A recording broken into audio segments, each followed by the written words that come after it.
مذہب نہیں دین ہے۔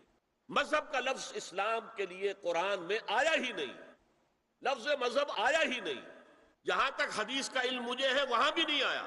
میں یقین سے نہیں کہہ سکتا، اس لیے کہ حدیث کا ذخیرہ بہت بڑا ہے، وہ سارا تو میں نے نہیں پڑھا ہے، جتنا کچھ پڑھا ہے مذہب کا لفظ نہیں آیا۔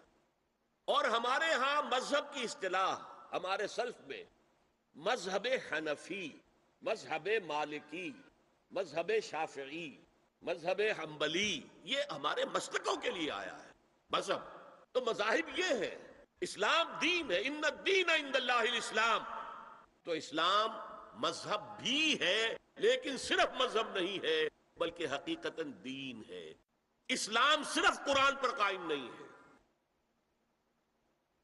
یہ منکرین حدیث نے اپنا نام جو ہے اہل قرآن رکھ کر بہت بڑا دھوکہ دیا ہے مسلمانوں کو۔ وہ منکر حدیث ہے، منکر سنت ہے، وہ سمجھتے ہیں کہ بس قرآن کافی ہے، اور حضور کا جو حکم دیا گیا اطاعت کا بار بار، اطیع اللہ اطیع الرسول، اطیع اللہ و اطیع الرسول، وہ اس وقت کے امام اور لیڈر ہونے کی حیثیت سے، بس ان کی زندگی میں ان کی اطاعت تھی، ہمیشہ نہیں ہے۔ یہ ہمارا موقف نہیں ہے، امت کا نہیں ہے۔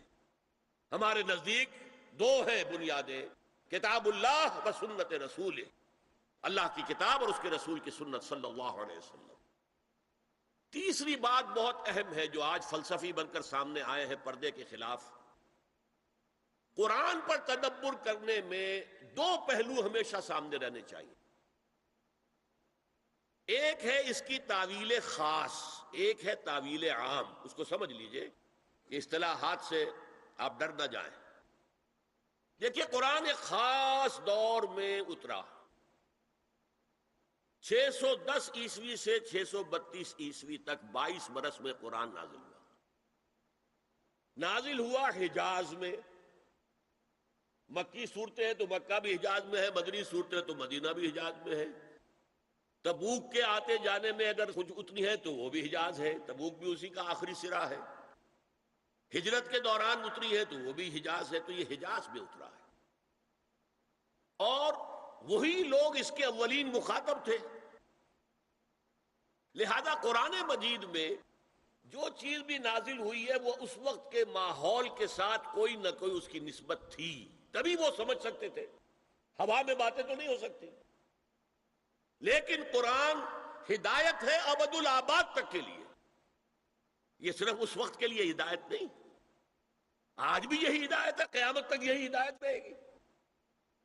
اس وقت جو نازل ہوا خاص ماحول میں خاص افراد سے مخاطب ہو کر، تو کچھ واقعاتی پس منظر ہے جس میں نازل ہو رہا، نہ کہ سبب نزول کے خصوص کا اعتبار کیا جائے گا، ہمیشہ کے لیے جنرلائز کیا جائے گا۔ یہ احکام آئے ہیں اور ان کے الفاظ کو دیکھیں گے، ان پر نگاہیں جمائیں گے اور اس سے احکام نکالیں گے۔ تین باتیں ہو گئی۔ ایک، اسلام صرف مذہب نہیں دین ہے۔ دوسرے، اسلام صرف قرآن پر مبنی نہیں ہے، قرآن پر تو صرف قرآن پر تو نماز کا نظام بھی نہیں بنتا۔ دو آدمی جو ہے متفق نہیں ہو سکتے نماز پر اگر آپ سنت کو نکال دیں۔ کس دلیل سے مغرب کی 3 رکعتیں ہیں؟ کہیں لکھا ہے قرآن میں؟ سجدے کا ذکر ہے، رکوع کا ذکر ہے، فلاں کا ذکر ہے، لیکن کہیں ترتیب لکھی ہے؟